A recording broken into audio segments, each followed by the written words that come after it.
bloom, and I'm guessing it was when they first purchased it. This is Miss Brenda's plant, and she does a lot of taping away from home a lot, and I think her husband wanted to take extra care of it so it would bloom for her, and probably overwatered it. What we're going to do is look at this plant and see if we can help it. I don't know if it's beyond help or not. We're going to take it out of the pot. It looks pretty sick, doesn't it? Yes, it does. I'm going to dump it out of the pot. Okay, we don't need the pot anymore, I don't guess. Okay. Now, one thing I want to say before I get any farther is that this was a metal pot, and there's no drainage in it. That's about the worst thing you can put an orchid in, because it has to have free drain, and the metal is probably not good for it.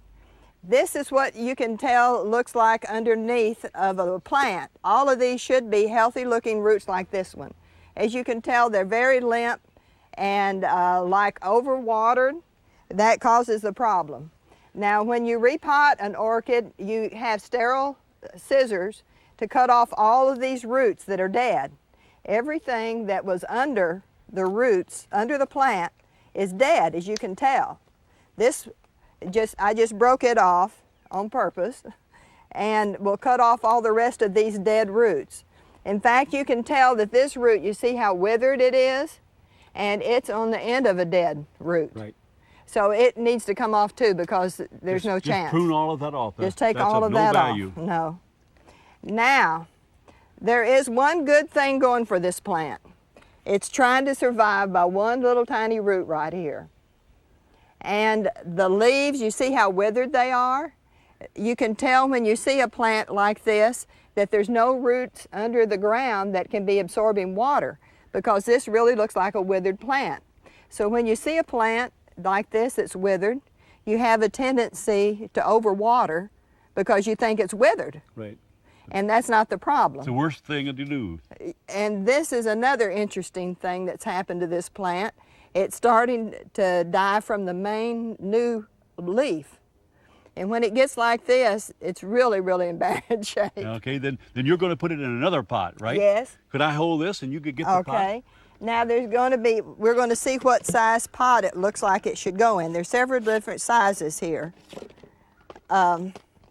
Let's see. Well, there are lots of things. There's lots of work to this, isn't it? You have to know what size pot and all these other kind of things. It's easy to want to overpot an orchid and put it in too big of a pot, thinking you're doing a better job and helping it. But this one, probably this is too big for what few roots it has. But I didn't bring small ones. I thought it would be a large one.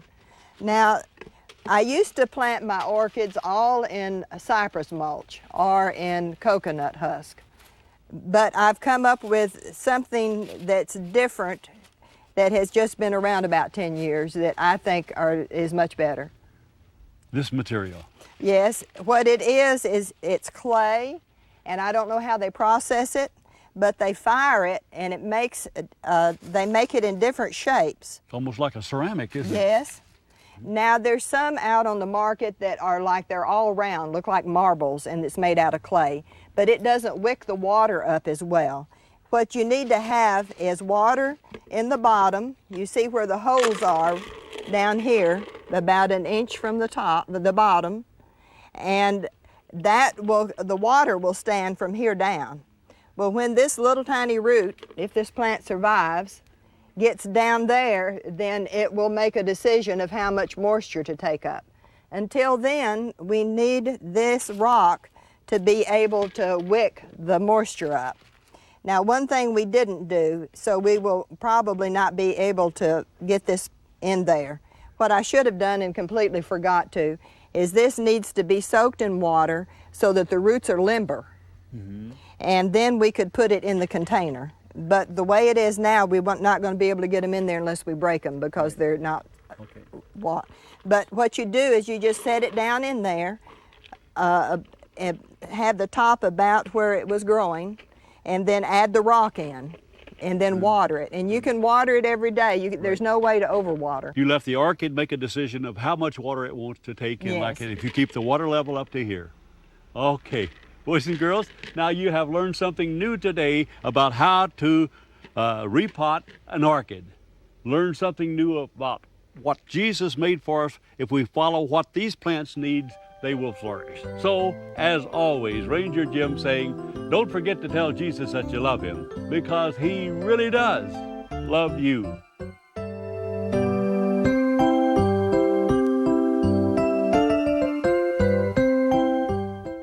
We will be caught up to be with the Lord forever. 1 Thessalonians 4:17.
Welcome to Learning Time. I'm glad you've joined us today. I've got two helpers. I have Chloe, thanks for helping me, and Rhett.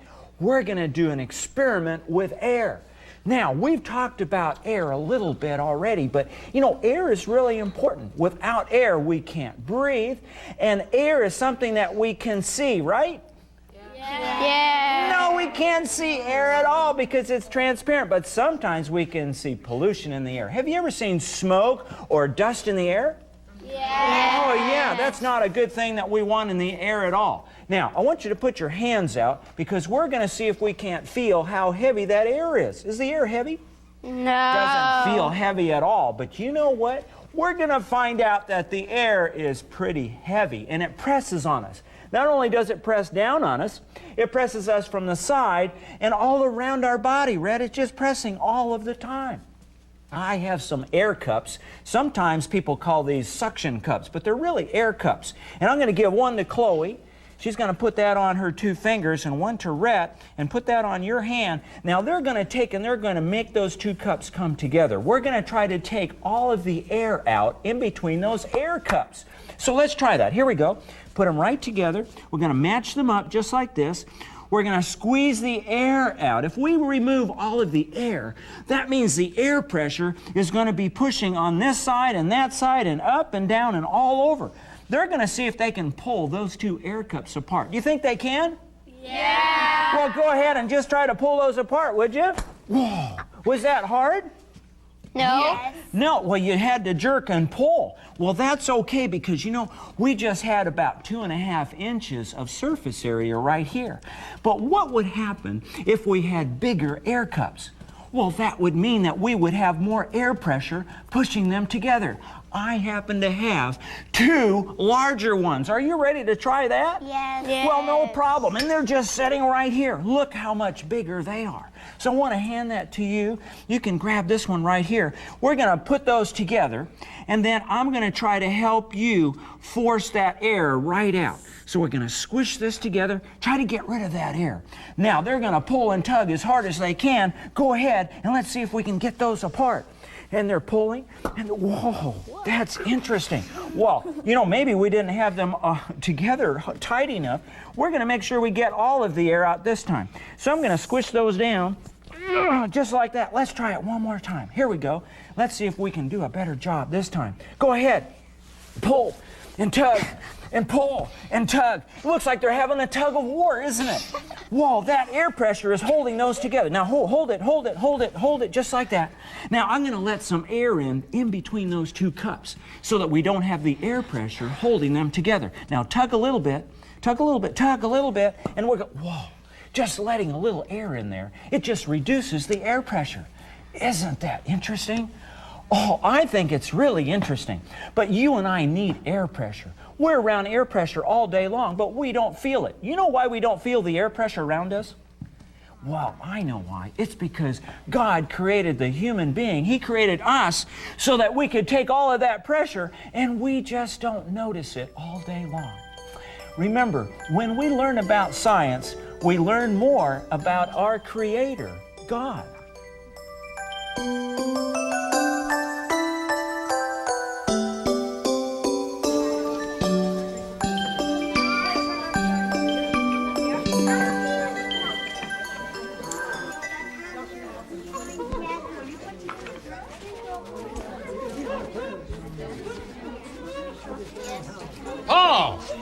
Paul, I hear you was in prison again. What were you in there for this time? Oh, I can't believe it. These people, they overreact so terribly. Silas was with me. This was in Philippi, you know. Yeah? We were walking through the streets trying to reach people with the good news about Jesus. Yeah? There was a young girl, demon-possessed, quite frankly, who followed us for days, shouting at the top of her lungs, "These are servants of the Most High God! These are servants of the Most High God!" Well, That wasn't bad, was it? I like the fact that she acknowledged we are servants of God, but the girl was demon-possessed. She was able to tell fortunes. She had a couple men who were her owners. I got fed up. Finally, I turned and said to her, "In the name of the Son of God, come out of her." And what happened? The girl fell over. Her owners got the authorities. They grabbed Silas and I, took us to the magistrates, threw us down, and then started all kinds of false accusations. Well, why would they do that? Hey, she was their source of income. She was doing very well in her fortune telling, Oh, and they were upset. well, sure. They lost their income, you mean? The men accused us of turning the city upside down with our new beliefs. All we were telling them was, Jesus Christ can free you. Jesus Christ can embrace you. Jesus Christ can lead you. But it upset these people. They beat us, stripped us, dragged us down to the worst prison in Philippi. Yeah. Looked at the jailer and said, "You keep these men. If for any reason they escape, you'll pay for it with your life." So what happened? They took us into the most inner cell, chained our hands, chained our legs. And you know Silas, you know what he started to do. Singing, I'll betcha. And you've already heard the rest of the story. When Silas sings, That's right. God cannot keep still. Some people call it an earthquake. I call it a Godquake. And now we're free again. Praise the Lord, what a story. He comes out with the best ways to show his love for us, doesn't he? Jared, since I've given my heart to Christ, every day is an adventure, isn't it? Amen, brother. Good to see you once again. Good to see you, Paul. I'm glad to hear that story. Thanks.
here with my friend Jordan, and he's going to help me introduce the Book of the Day. That's right. And my choice for you today is Miss Button and the School Board. It's an Adventist Girl Story, Book 2 by Jean Boonstra. It says, Sarah and her best friend Pam love school, except for those annoying boys and that mean girl, Nikki Cooper. Their beloved teacher, Mrs. Button, is the best teacher in the whole world. Even so, it's getting harder to be a military, and the teasing does get worse. In February of 1840, a great comet is seen in the skies over New Hampshire, and Sarah's family and the others believe it is a sign of the coming of the Lord. Then one morning, Miss Button announces she will be leaving the school. The school board doesn't think she's fit to be a teacher because they accuse her father of being made insane by Millerism. Sarah and Pam cook up a plan to save Miss Button's job. They have to sneak into the steam factory to do it and